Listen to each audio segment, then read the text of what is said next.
La commune de Pirée, sur la côte est de l'île de Tahiti, est située entre les communes de Maïna et de Papeete. S'étendant sur 35 km², elle comptait 14 710 habitants au recensement de 2007.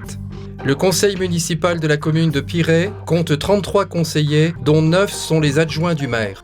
Le maire agit à la fois pour le compte de l'État et pour celui de la commune. Il est chargé sous l'autorité du haut-commissaire de la République en Polynésie française de la publication et de l'exécution des lois et règlements, de l'exécution des mesures de sûreté générale sur le territoire de la commune et des fonctions spéciales qui lui sont attribuées par les lois. Dans la commune, le maire est officier d'état civil et il est également officier de police judiciaire.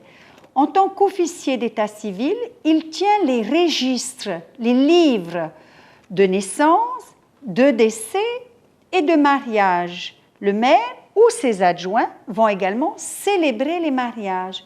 Et à Pirée, c'est quelque chose de très important parce que l'hôpital de toute la Polynésie, le grand hôpital, se trouve à Pirée. Et la mairie de Pirée, notre service d'état civil, enregistre plus de la moitié des 4500 naissances annuelles en Polynésie et également plus de la moitié des décès parce que les gens meurent à l'hôpital.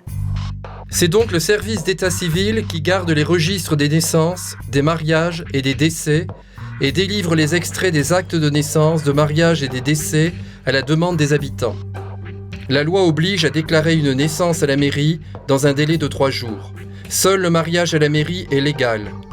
Un décès doit être déclaré à la mairie dans un délai de 24 heures. Aucun enterrement ne peut avoir lieu sans l'enregistrement du décès. Et le maire est également officier de police judiciaire, c'est-à-dire que nous avons une équipe de policiers municipaux qui travaillent de 6 heures du matin à 22 heures le soir. Et la nuit, c'est la DSP, la Direction de la Sécurité publique, qui va garder Pirée et s'assurer de l'ordre, de la sécurité. Et dans la journée, je dis toujours à mes mouteuils qu'ils sont les yeux, le nez et la bouche du maire, parce qu'ils circulent dans tous les quartiers et ils vont voir qu'est-ce qui va bien et qu'est-ce qui ne va pas bien. Et ensuite, ils viennent me dire « Ah, Tavana, il y a un dépôt d'ordures qui gêne le passage à tel endroit. Ou alors, il y a une voiture abandonnée sur un passage. » Et donc, c'est moi qui leur donne l'ordre, de rétablir l'ordre. Également, Pirée est une grande ville sportive avec le stade Pater, avec Auraitini-Hau. Il y a de nombreuses manifestations. Et avant chaque manifestation, moi-même ou mon adjoint chargé de la sécurité, nous allons vérifier que tout est bien équipé, installé, qu'il n'y aura pas de problème pour la sécurité de la population. Alors, nous donnons l'autorisation pour que la manifestation se tienne.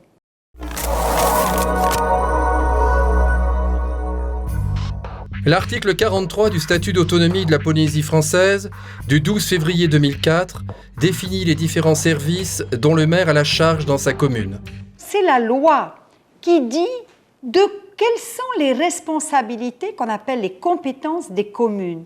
Alors, c'est la police municipale, c'est l'entretien des routes communales, ce sont les cimetières, ce sont les écoles du premier degré, la maternelle et l'élémentaire, et c'est également la distribution de l'eau potable, c'est la collecte, le ramassage des déchets et leur traitement, et ça va être une obligation dans les années qui viennent, le traitement des eaux usées.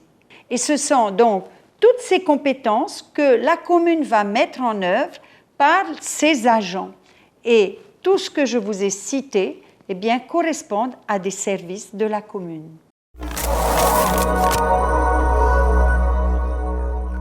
L'État contrôle l'activité du maire. Les communes forment les subdivisions administratives à la tête desquelles se trouvent les administrateurs d'État, délégués du haut-commissaire. Ces administrateurs représentent l'État et apportent la garantie que tous les actes d'un maire respectent la loi. Ils contrôlent les budgets communaux.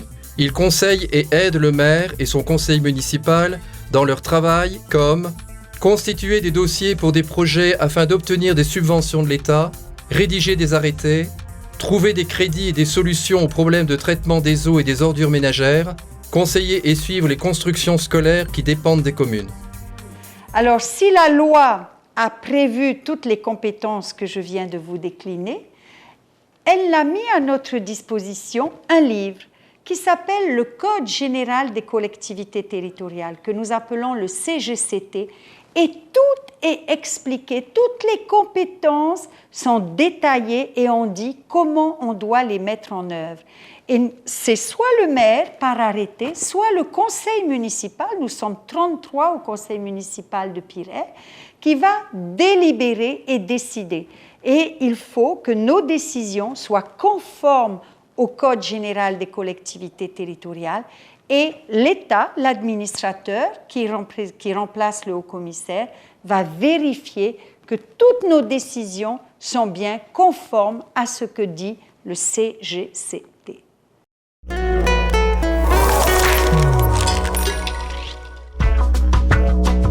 Peux-tu citer des fonctions des maires d'une commune de Polynésie française agissant comme représentants de l'État ?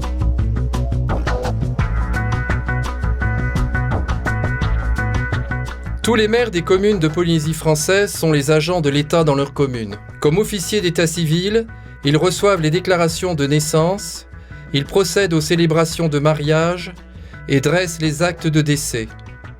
Ils tiennent les registres et délivrent les actes à la demande des habitants.